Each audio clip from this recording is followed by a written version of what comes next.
There are two electric cars coming to Australia and New Zealand and Singapore and a few other countries around the world very, very soon. In fact, within the next 3 to 6 months that are both worth considering. Both worth considering. One of those, the Mustang Mach-E, has finally been officially confirmed, and I think there's a lot of Ford fans who would love to own one of those. The other car, well, it's very different.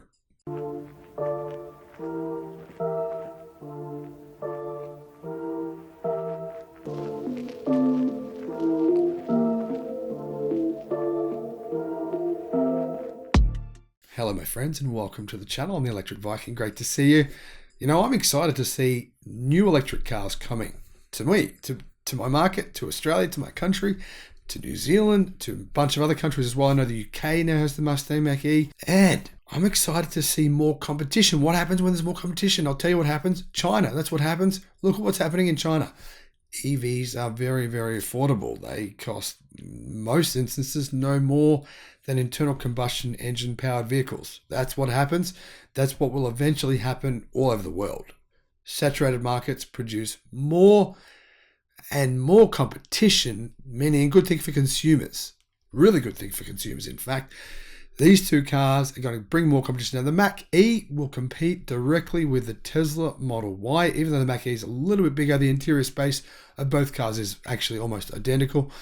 And then, of course, you've got other competition as well. You've got BYD. Obviously, they're bringing the Atto 3, which is a bit smaller than the Mach-E, but they're going to bring the Sea Lion. The Sea Lion is a similar, it's actually identically sized, bizarrely identically sized to the Model Y. Now, I got criticized for saying it was identically sized to the Model Y. I don't know why people didn't like that, but the truth is, it just seems weird to me that the new Sea Lion EV is basically identical to the millimeter in size to the Tesla Model Y. Now, that's cool. That's great. Nothing wrong with that. I'm excited to see it, in fact. And actually, I wouldn't mind owning one because it's the perfect size for what I need.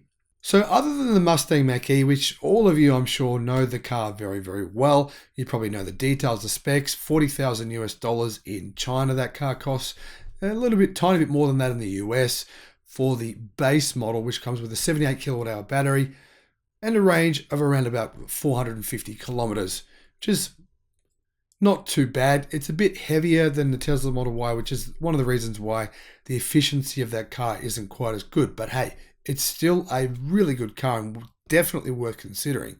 So if I was you and you know you don't want to buy a Tesla Model Y, you want something else, you don't want Ioniq 5, you can't even buy one of those in Australia anyway. There's so few of them coming. But if you want to buy something else other than, say, a Tesla Model Y, definitely maybe hold off. Mach-E is coming soon. Now, what is the second car? It's a very interesting car. I quite like it. A lot of people seem to be having a very positive response to this car being spotted in Australia, the Great Wall Motors ORA Cat. Now, ORA is Great Wall Motors' sub-brand. It's a sub-brand that's meant to just sell electric cars. So basically, ORA is the electric car brand of Great Wall Motors. So the Cat EV has landed in Australia for testing. It's been seen outside of the company's headquarters in Victoria, according to carexpert.com.au. What's interesting is it's called Cat in China, but it's called Funky Cat in the UK. Personally, I'm not really a fan of Funky Cat. I'll take Cat. Cat sounds better to me. Let me know, in your opinion, which one's better, Funky Cat or Cat? Apparently, they haven't decided what they're going to call it here in Australia and New Zealand as well, which I'm going to guess will get the same name. They've considered calling it Cat 01. Yeah, I'm cool. Just call it Cat. Just stick with that, guys, so we're not confused. Better if you just have the same name for a car all over the world, if you can, and avoids confusion when we're having these discussions about EVs, discussions about cars, etc. Now, interestingly, ORA, or Great Wall Motors, have applied for a trademark on the name Cat in Australia, but the excavator brand, the construction and mining excavation equipment brand called Caterpillar, has opposed ORA's name, has opposed ORA's application to use the name Cat, which is interesting. Caterpillar, as far as I know, doesn't have any plans on making cars, so I'm not sure why they care. But anyhow, that's what happened. Now, whatever it's called here, this is the car that you'll be able to buy within, I think, about the next 6 months' time. This car is a very similar size to a Toyota Corolla, and I believe the base model spec for this will cost around 40,000 Australian dollars, rising to around $50,000 for the top spec model. But obviously, I think most people will go for the base spec, 40,000. It's definitely worth considering as an alternative to the BYD EA1 or the BYD Dolphin, or potentially also the MG4. Now, the MG4 is a little bit bigger than this, about 20 centimeters longer, a bit wider as well.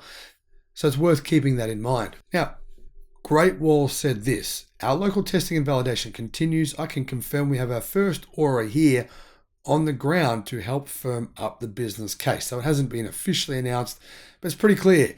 If they're applying for a trademark, the car is here to be tested here. It's pretty clear they're bringing the cars here, especially when the car's already on sale in the United Kingdom in right-hand drive. That's what we need in our markets, right-hand drive. It's already been made in right-hand drive, so the business case is pretty much a done and dusted scenario. Great Wall Motors know the demand for EVs in Australia and New Zealand and Singapore and other places around the world is massive. So I'm convinced 100% that this car is absolutely coming. Now, it's worth actually pointing out to you guys that this isn't the only electric car coming from Great Wall Motors. They're planning on bringing some other SUVs, which are plug-in hybrids and internal combustion as well, but they're also planning on bringing a range of electric cars within the next few years to right-hand drive markets.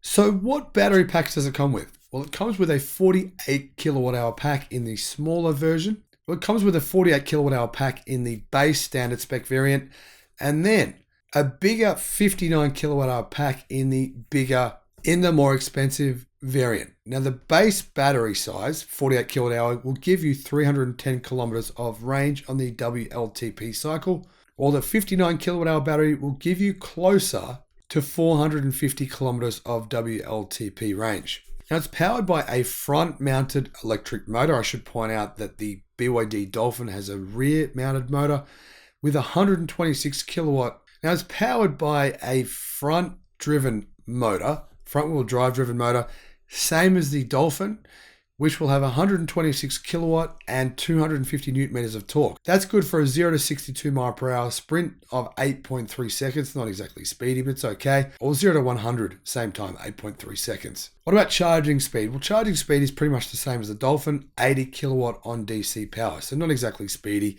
Obviously, there's other vehicles which cost a fair bit more, which can charge a lot faster than that. Now, the exact size, it's 4,235 millimeters long, and the wheelbase is 2,650 millimeters, which means it's actually nearly identical in size to the Volkswagen Golf 8, according to Car Expert. Weight of this car seems actually really impressively light considering the size. It's 1,555 kilos, and it sits on a bespoke electric-only architecture using McPherson strut front and torsion beam rear suspension. Now, obviously, the fact that it's on an electric-specific architecture means that Ora has been able to keep the weight down. Now, you look at cars like the BMW 3 Series electric version in China, which has been built on an internal combustion platform. It's insanely heavy. It's like 2,300 kilos.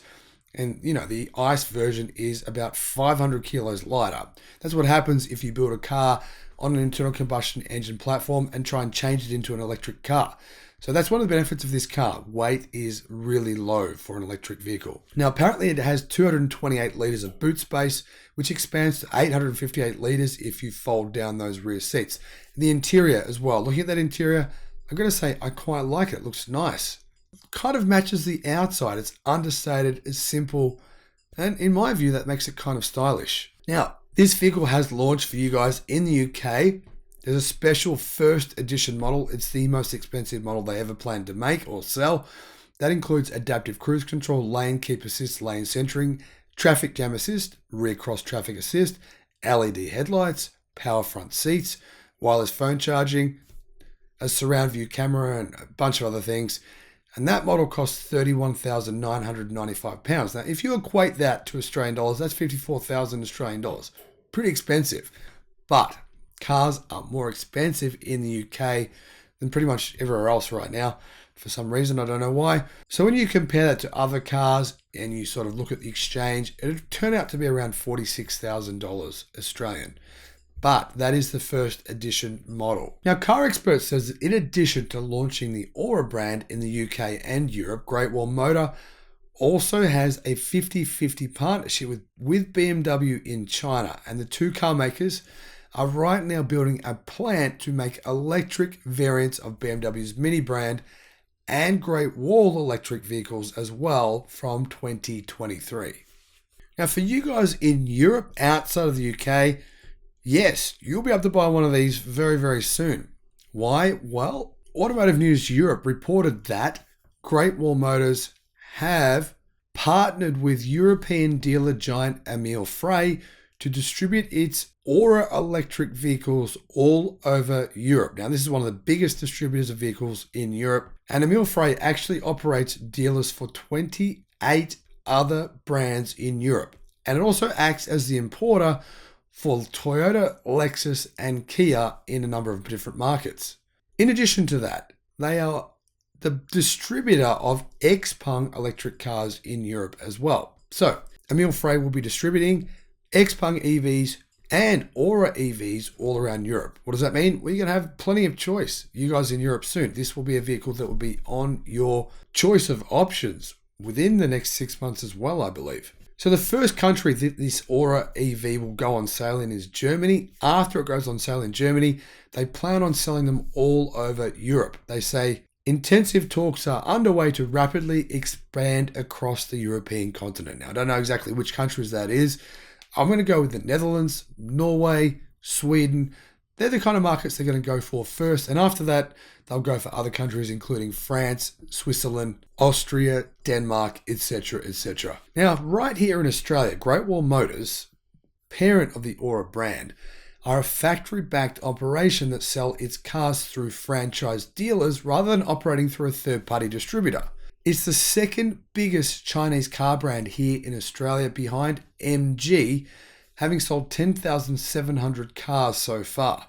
In 2022 alone, that's an increase of 11.6% from the same point in 2021. But it's well behind the 27,525 cars that have been delivered by MG so far this year. Now, MG, of course, sell the MG ZS EV, which is also a very affordably priced EV. The ZS EV starts at around 44,000 Australian dollars. So that's about 31 to 32,000 US dollars for you guys in the United States. Now, are these cars coming to the US? No, sorry, they are not. At least not within the next year or the immediate future. Thank you for watching. Have a great day. Bye-bye.